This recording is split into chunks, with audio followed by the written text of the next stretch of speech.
Greetings, adventurers. I am thy Dungeon Master, and welcome again to Pathfinder Banter.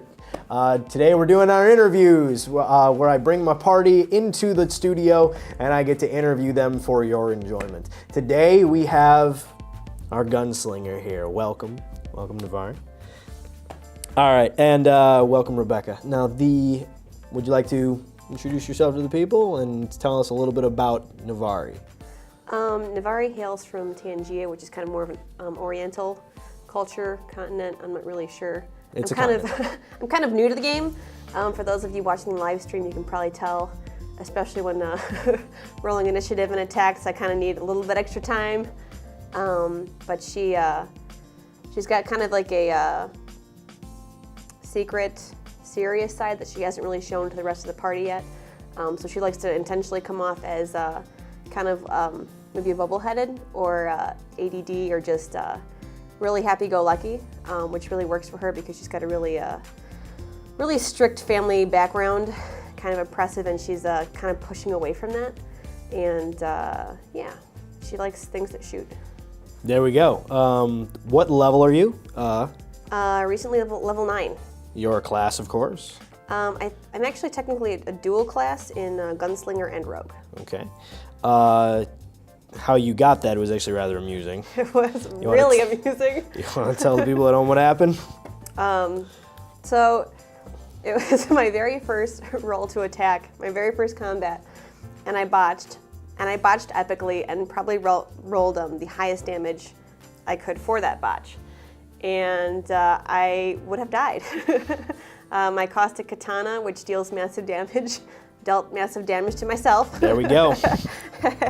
And if not for a very generous DM here, I would have had a very short game run through with Navari.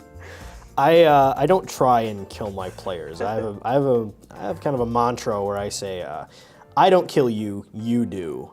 And that was kind of a moment where I didn't want a player who's brand new to the game to die on her first roll. But it was certainly amusing, and it made for an interesting character moment. What is your favorite ability as a gunslinger?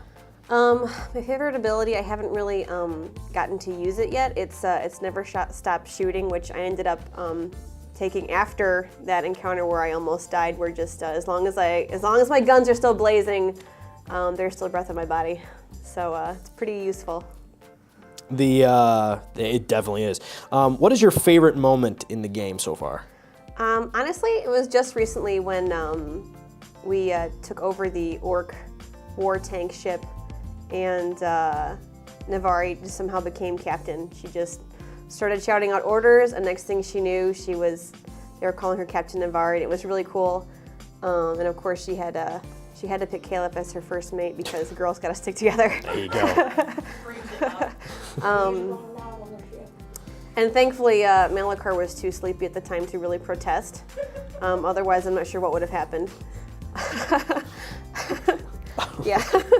And the reason it's my favorite is because I then took the liberty of naming the horde of great black sharks that were following us. Which certainly weren't what they appeared to be. No, Navari was livid with them later on in the game. Yeah.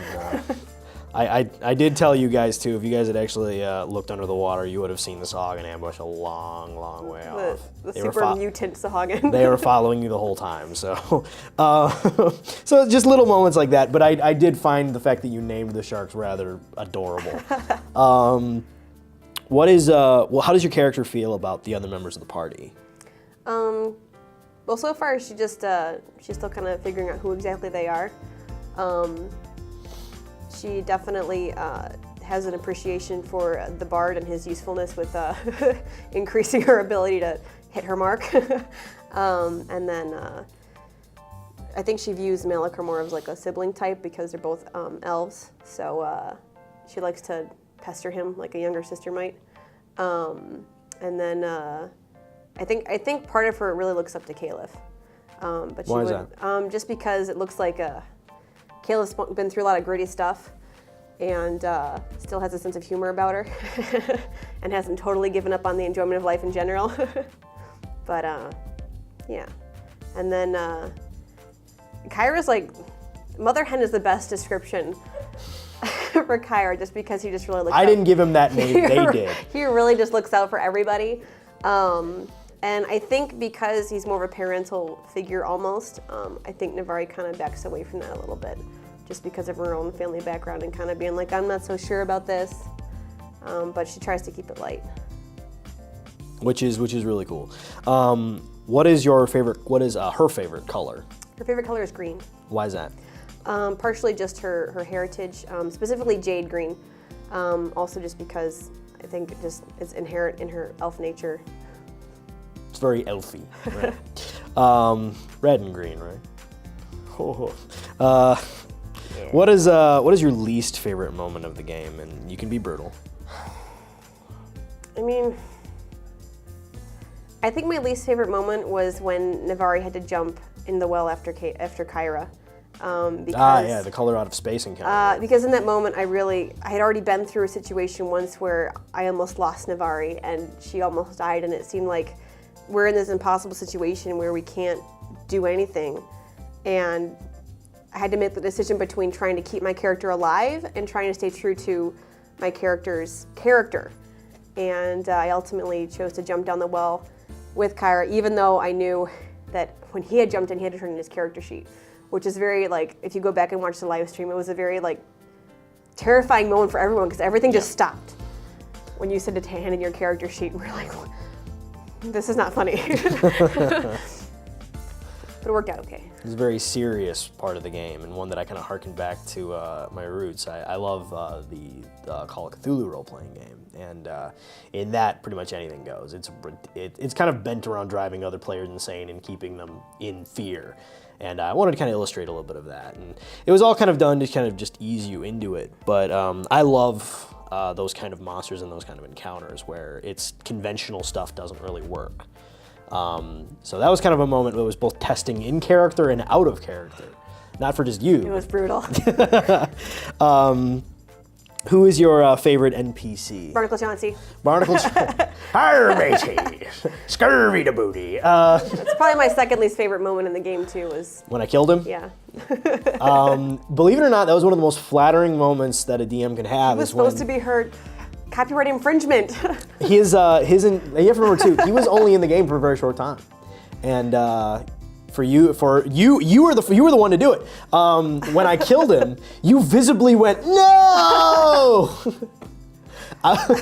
So that was awesome. Copyright infringement. That was an awesome moment for me as a DM, because it shows you actually care about It was just so awesome. I mean, he bestows this awesomely fantastic weapon on her. The Kraken.